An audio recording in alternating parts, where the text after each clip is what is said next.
Okay, welcome to all for my lecture 12 module 1 of my video series on introduction to data structures in C.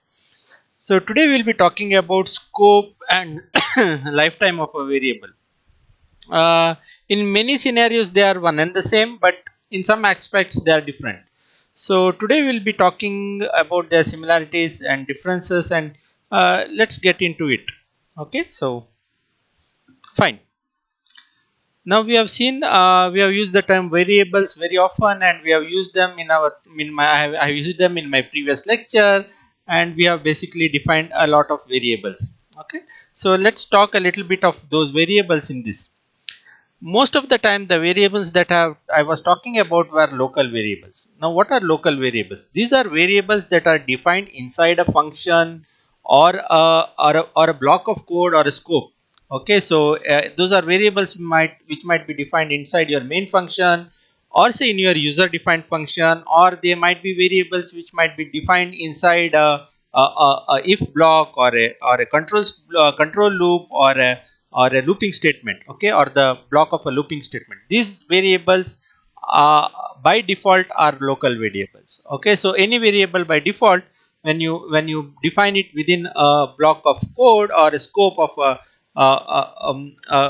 program, then it becomes a local variable for that particular scope. Okay, so those are local variables. Okay, so local variables basically have the same lifetime as that of the function. Okay, so as long as you are there in that scope, the variable exists. So once you come out of the scope, when I say scope, it's basically the curly braces that I am talking about. Once you come out of the scope, the variable gets deallocated or destroyed. Okay, so basically what I the scope of the variable is is the block of code or the part of the program where the variable is available to you. It is accessible, you can write into it, read into it, you can modify it, and so on. Okay, and the lifetime of the variable is more so ever one and the same. We'll look into this a little bit different. So when the variable gets created, we say that it comes into existence, and that is the block of code where it actually is there in the memory. Okay, so once it comes out of the memory, we say that the variable is destroyed or deallocated. So that's the lifetime of the variable. So the part of the program where the or the availability of the variable is there is known as the lifetime of the variable. Okay, the scope and lifetime might change if you use some keywords, or if you use some additional functionalities like static and so on. Okay, or say you make it as an extern or make it as a static, then the lifetime and the scope will have a little bit of different meaning. We'll get into this when you come across the word static. Okay, so as on now, that's about the lifetime and the scope.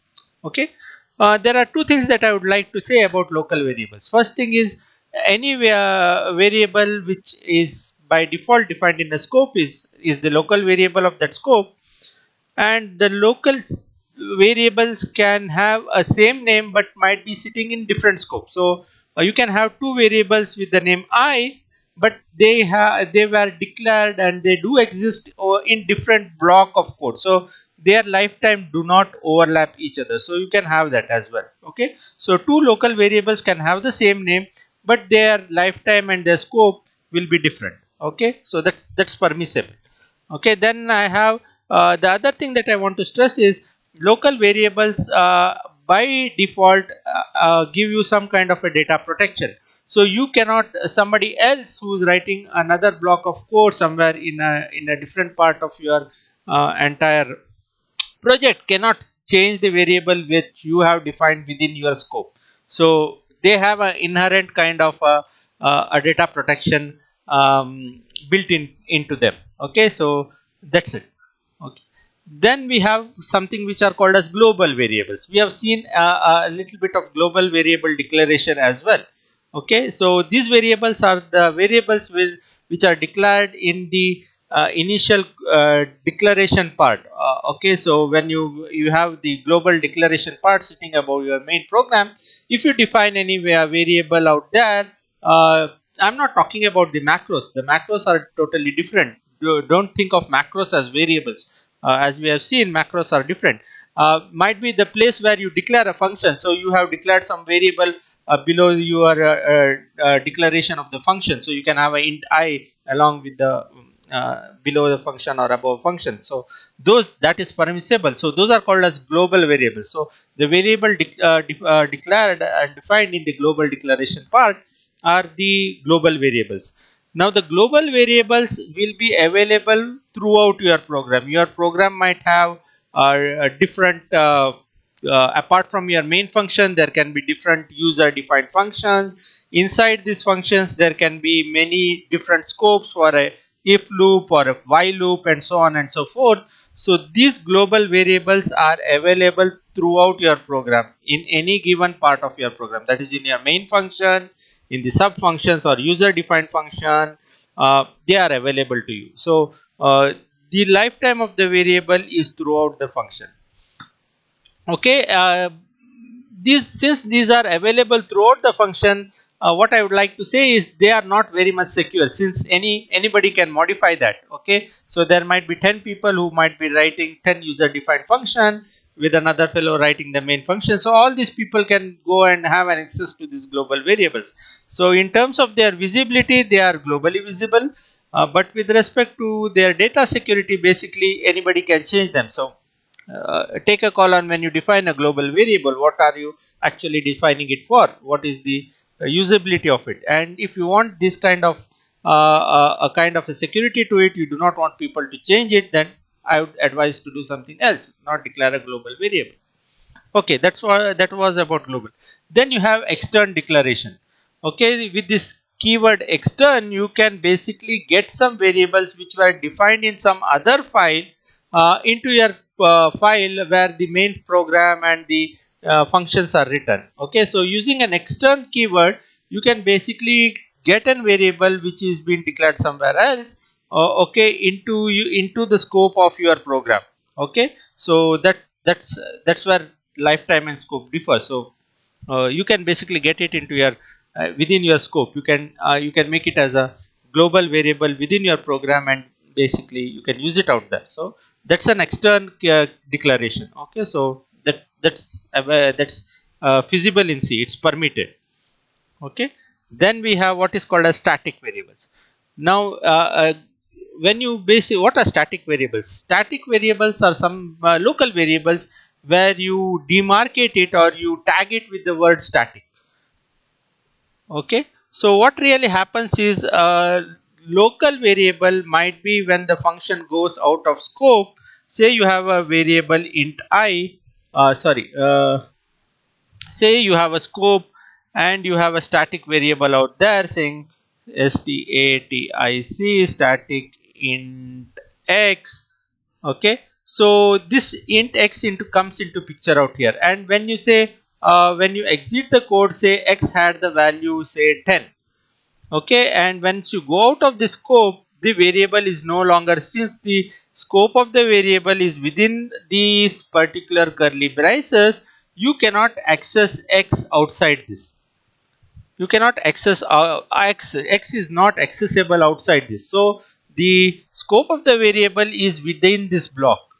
Okay, but the moment you come out of it, it doesn't mean that this variable which are static gets deallocated or destroyed. They are not in your scope, so you cannot access them, but they do not get destroyed. At some point of time, might be in your code, you have branched back to this loop.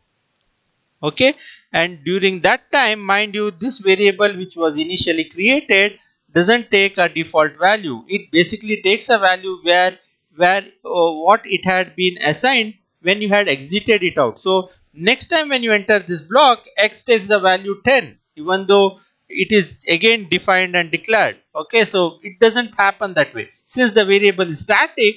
Okay, and it was created and it did take some value in the earlier time, or when it was executed for the first time, x retains its previous value. Okay, so that is where a lifetime and a scope actually differ when you basically put in some conditions like static along with the local variable. So that's the difference. Okay, so a variable can be static variable as well. Okay, that hope that it clears the concept for you. Let's look at this piece of code in order to get insight into whatever I just told to you. Okay, if you look into this block of code, I have variable declaration in basically three parts. Okay, one thing is out here, you see I have a variable declaration in the global part. So x and y out here are called as program scope or global variables. Okay, since the scope of the variable is throughout the program, one can normally also refers to it as program scope variable, but the usual terminology is global variable. So I have two global variables, int x which is 1 2 3 and double y which is 1.23456 7. Okay, so those two variables are being declared and defined out there in the global scope. Okay, then I have a function sitting here. Okay, a user defined function which prints out the value of x and y. Okay, that's the thing. And if later on I see I have another variable which is x, okay, and which is sitting inside the scope of my main function out here. Okay, that is permitted. I have two variables, one is a global and one is a local variable to main, having the same name. That's permissible. So, and this local variable x to main has the value of say 4321. Okay, so this is inside the block scope or the main block scope. Okay, then I have another variable y, okay, which is being defined inside another scope. Now this scope is not associated with any for, if or while block. It is just sitting there on its own. That's permitted. That's perfectly okay in C. So I inside the main scope I have another scope, inner scope, in which I have defined a variable y which is double and which takes the value say 7.654321. Okay, that's so these are the three parts in which variable have been declared and defined. Okay, so let's look into this program and let's see what happens when the program gets executed.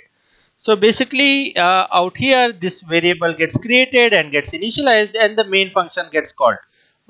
When the main function gets called, and inside the main function I am calling function 1. So the control of the code goes to function 1. And in function 1 what am I doing is I am basically printing out the value of x and y.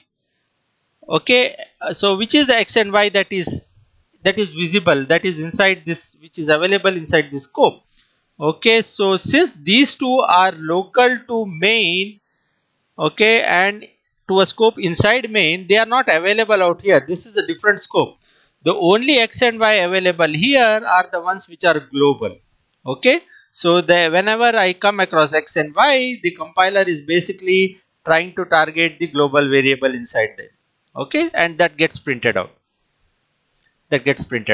Okay, so next after that what happens is I go to my next line of code. So that's the end of the function. So after the function gets executed, you go to the next line and do what is to be done out here. Okay, here I say I print out a message and then again I print out x and y.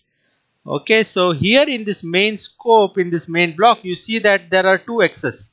One x which is available out here, which is within the scope. One is the local x, one is the global x, and another one is the global y. So which x gets printed out here? By default, preference is given to the local variable. So what get the value of x which is local gets printed out. That is 4321 gets printed out along with y, since I have no y within the scope and the only y which is available out here is the global one. Okay, so this y value of this y gets printed out there. Okay, so that is what happens when you are when this line gets executed. Okay, next what actually happens is next inside I move from there on, I go into the scope, and inside the scope another variable y which is double is being declared and initialized. Okay, with the value 7.654321. Okay, so fine. And after that the function 1 gets called again.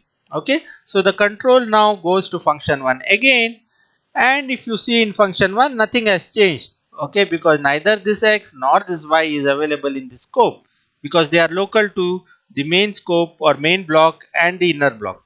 Okay, so here nothing has changed. So basically it prints out x and y same to as previous, because nobody has changed the global variables as on that particular point of time. So the same output gets printed out again. Okay, so after that I go to the next line where I'm again printing out values of x and y. So which is the value of x and y gets printed out. Inside this block there are three x's which are available. One x is the 2x and 2y's which are available. One x is the local x which is available within the scope. One is the global x which is available in this scope, and with respect to y, one is the local y which is available within the scope, and one is the global y which is available within the scope.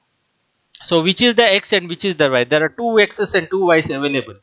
Okay, so by default preference is given to local. So when I say x, the x which is very near to it, which is local, is this, so that gets printed out. And with respect to y, again the y which is in this, which is local to this scope, okay, is the one which gets the priority, and that gets printed out. So the global x and y, even though they are available in the scope, they are accessible. You can uh, access them. We'll look into how to access them or forcefully access them at a later point of time. But right now when I say x and y, it is the preference is given to the local y which is there inside the scope, and the local x which is in the scope of the main function. So those are the values that gets printed out there. Okay, so hope that concept is clear. Let's look at another piece of code. Okay, so here I have a main program in which I am basically taking a value from another. I have a thing called as extern I, and say there is another file which is included in your project which has these two lines. Okay, hash included stdio.h and say int I is equal to 48. Okay, so this is sitting in a different file. So I have basically included that file and in my project, and I am telling extern I. Okay, so I have included that. So by doing so, I can get access to this variable inside the main function. So this acts like as though it is a global variable to this particular program. Okay, so uh, in this, when this line of code gets executed, you are printing out the value of I, and basically what is the value of I which is been imported from an external file? It is 48. So 48 gets printed out. Fine. Okay, so let's look into another piece of code which is a little bit more interesting. Okay, so here if you look into this program, okay, I have variable declarations in this part, then I have a variable declaration out there, and that's it. Okay, so I have a uh, local variable in the main block. Okay, so block scope is 1, int I is equal to 42, then I print out the value of I. So what gets printed out is out here within the outer block I is equal to 32. So that is the I which is accessible there. Okay, then inside that I have another scope which is sitting out here, which is not associated with for or while, that's fine. And inside the scope I have another variable declaration out there, okay, which is int ij. Okay, and this ij I am using it as the initial as a counter variable for the for loop.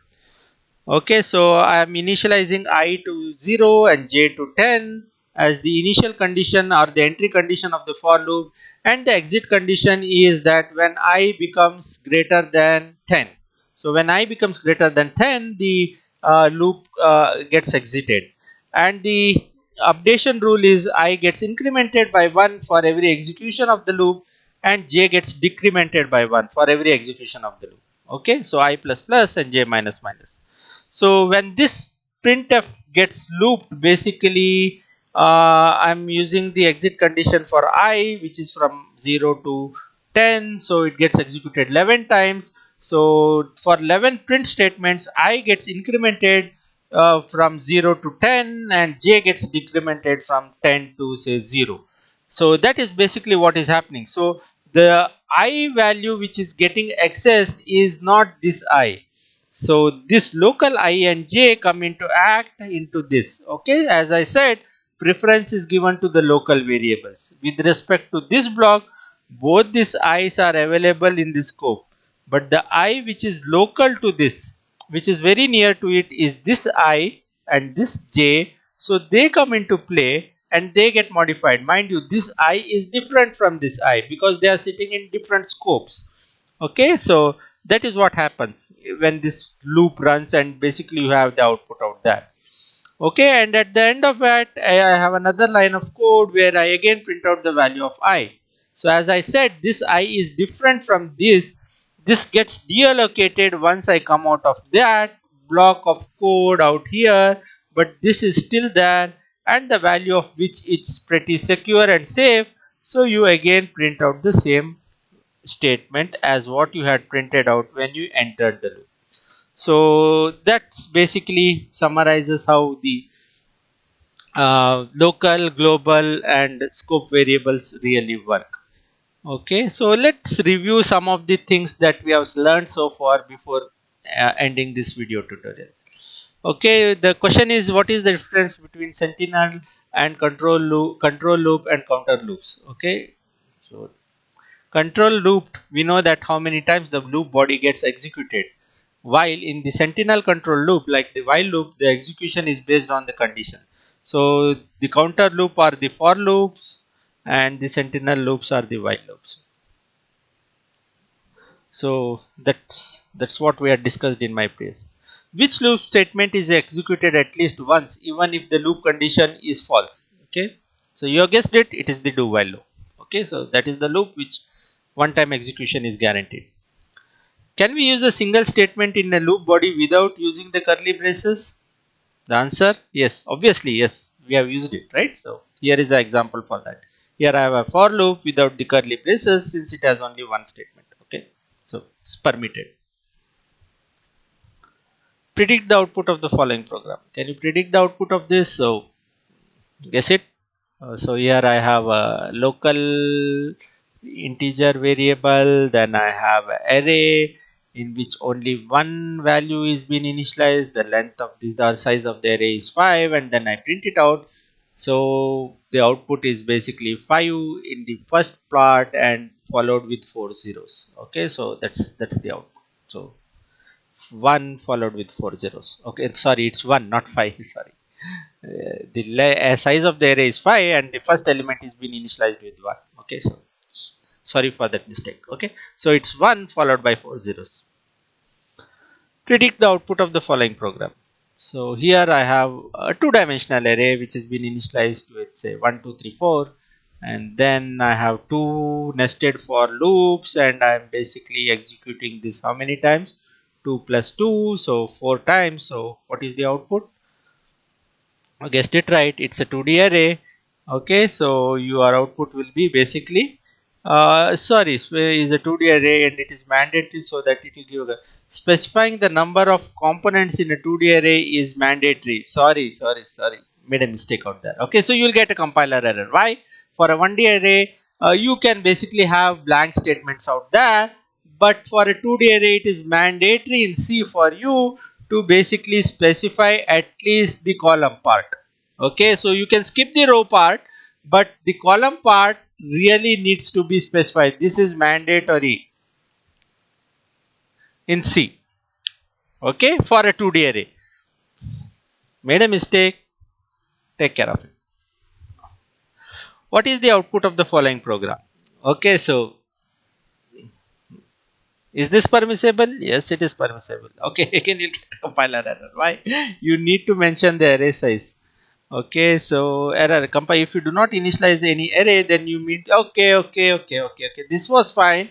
What I missed out was I did not get into this. So if you are not initializing anything, you basically need to tell what is the length of the array. If you initialize it, the compiler will guess it from the your values of initialization.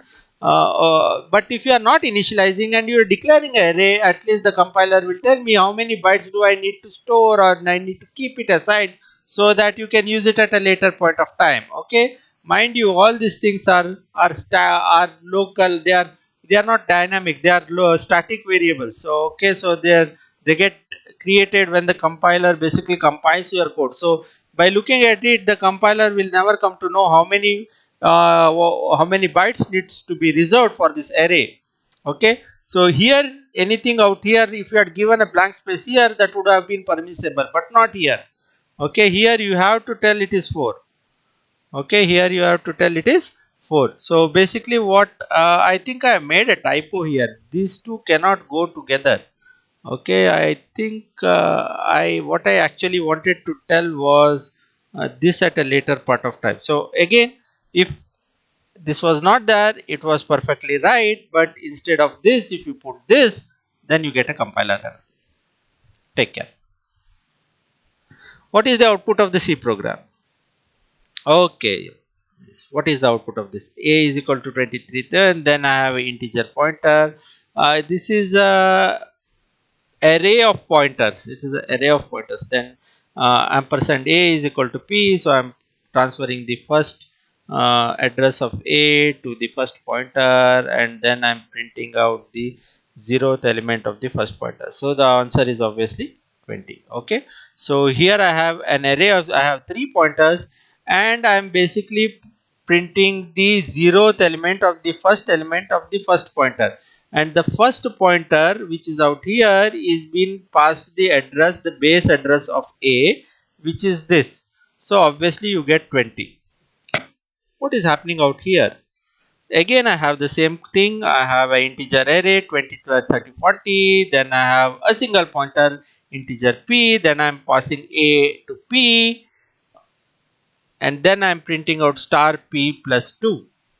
So what am I passing? I'm passing the base address of A to P, and then I'm printing star P plus 2. So what gets printed out is 2 is this. I think what gets printed out is 42. Let me just check.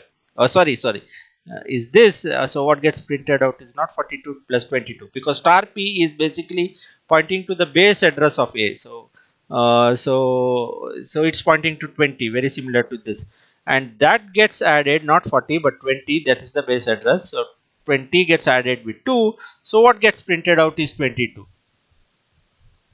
Interesting. Okay, so let's go to the next piece of code. So what is the output of this program? Again I have an integer array 20 30 40. I have a single pointer and integer pointer P. Again I am passing the base address of it to the pointer A is equal to P. Now I am doing star P plus star of P plus 2. So this is different from this. This actually took the base address and added 2 to this value. Okay, and that's how I got 22. What happens out here is basically the address of the pointer, the base address gets incremented by 2. So here it was pointing to 20, then this now points to 40. So if I guessed it right, the output should be 40, and that's it. Okay, so that's what happens to. Okay, let's do some more review. What is the output of the below program? Fine. Okay, let's look at the code. So I have a function main, then I have a function in C is awesome, then I call it, and then looks pretty simple. But no, when the compiler reads the function, it doesn't know whether the function 1 is available or not. So we have an initialization error. What I missed out is I have not declared it. So the execution goes line by line. So here, even when you are calling the function, if you had defined the function out here, that is permissible and it's okay, but that's not the right way. Okay, so basically you declare the function and then you define it. Since there is no function declaration part and you are calling the function, at this point of time the C compiler throws you a compilation error saying function doesn't exist, because at this point of time it really doesn't know that the function does exist out here, because you have not declared it. You have not told the compiler that, you have not declared it to the compiler that please look in for the function which is there down below. If you had defined this function on top out here, that would have been okay. It would have given you a reasonable output. Okay, that it could have printed out this, but out here it gives you a compilation error. Okay, fine. What is the output of this code? Okay, here I have 3 functions which are defined above, which is permissible, not recommended, but done. Fine.